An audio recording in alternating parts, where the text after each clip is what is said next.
two of our five killer whales.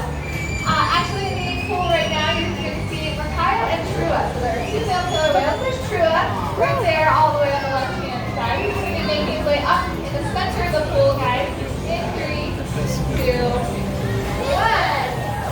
Now, Trua's 14 years old. He's a fan favorite at SeaWorld. Everybody can recognize him because A, he's the largest whale that we have, and also he's got freckles all over his belly. So every killer whale has different characteristics that are unique just to them, and they're going to be ways that we can tell as trainers to tell them apart. Now, it's pretty easy to tell Trua apart, like I said. He is the largest. But also joining us is Micaiah, who is our youngest whale and our smallest whale.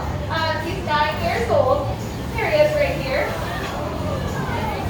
And he won't always be the smallest whale. Male killer whales get much larger than females when they're full grown. So Micaiah's mother lives here. Her name is Katina. She's 43 years old. Wow. Right now Katina weighs under 6,000 pounds. But a male adult, full grown killer whale can weigh up to 12,000 pounds. So Micaiah could end up being double the size of his mother. Now even Trua is not full grown at 14 years old. So you see Trua, he's at 6,000 pounds. He's going to be sliding his body up and out of the water actually. That metal platform that you see next to Ashley there on the stage, that's a scale.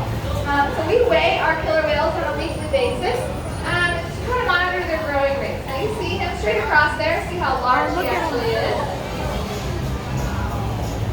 Very nice. So like I said, he's just under 6,000 pounds. When he's full grown, like I said, he could be double that size that you see right there. Another thing that makes a big difference between male and female killer whales are the size of their dorsal fin. So their dorsal fin on their back and then their pectoral flippers, the flippers that are on the side. A male killer whale doesn't get up to the size of a sparrow. So every day here at Chandler Station is a little bit different. We start our morning off with what we call animal care or husbandry type behaviors. The killer whales sliding themselves up onto the scale. This is an example of one of those husbandry behaviors. You're going to see Micaiah making his way up right here. He's never run a nice big factory. And you're going to see Ashley across the way now. She has Trua lying his body up, his belly is towards the sky. That's actually how we would get a blood sample from a killer whale. So if the vet was here and they needed to take that blood sample, which we do take on a monthly basis of all of our animals, they're able to go right up to that tail flip. There's a vein that runs all along the underneath, and we're able to get that blood sample that way. So asking or training killer whales to participate in their own healthcare is probably the one most important thing that we could possibly train them to do. And they're so great. They're able to participate with us in so many different awesome behaviors.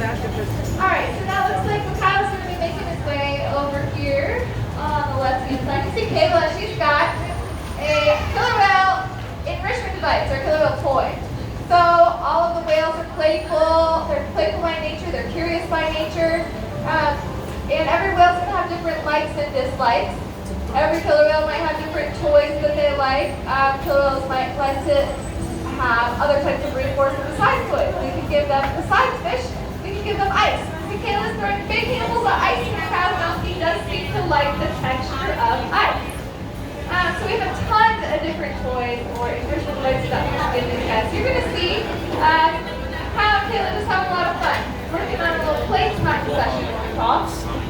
We want to make sure our whales' lives are well-balanced and well-rounded. So every day is going to be different, every session is going to be different.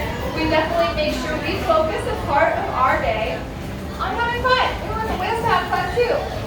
Just like we focus a part of our day on getting exercise with the whale. So you might see sometimes we have a session where we're going to be doing those jumps or those exercise type behaviors. But everything that you see our killer whales participate with us in is their choice. And they're able to make that choice whether they want to participate or they don't. But we're able to train them to do so many amazing things, or ask them to do amazing things throughout the show, to those husbandry sessions too, just giving a toy back. Because of the type of training that we use in that it's called offer conditioning, specifically positive reinforcement. We draw attention to behavior that we want to see repeated again in the future.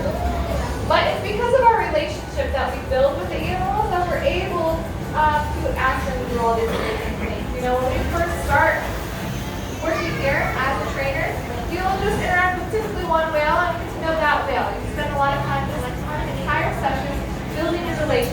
have different mannerisms than the person sitting next to you, whether it's even just how you wave your hand hello. So the whales get to know us and we get to know how they move around as well. So Kayla and Kyle have built an incredible relationship over there. Ashley and Trua too. You can see she's across the way. Just giving Trua a nice little rub down. She's kind of just walking with it. It's one of the ways that we can reinforce the whales and figure out where they might like to rub down. Just like you might like your back scratched and then the person next to you might like their feet rubbed and you might not. So it's the same thing. The whales might like their back scratched or their toe rub or maybe not so much. That's a good example that you can see Trua's pectoral flipper is huge. Now that could be the size of a car door when he's fully grown. And what's really cool about the pectoral flipper is that it has 5 bony digits in it, almost like our hands. So the dorsal fin on their back doesn't have any bone structure to it or tail loops, but their pectoral flippers do. That's how they're going to stop it here in the water. Common question we get asked on a daily basis is how much do the whales eat? It's a good question. We usually will get about 1,000 pounds of fish delivered to our fish kitchen each and every morning. We get here really early, about 6 a.m. We start sorting out all of the food for our killer whales throughout the day. They typically are going to eat 5 to 7 meals a day. Now most of the whales are going to eat over 100 pounds of fish. So it is a lot of lifting, a lot of carrying buckets around, but also good method of eating. So talking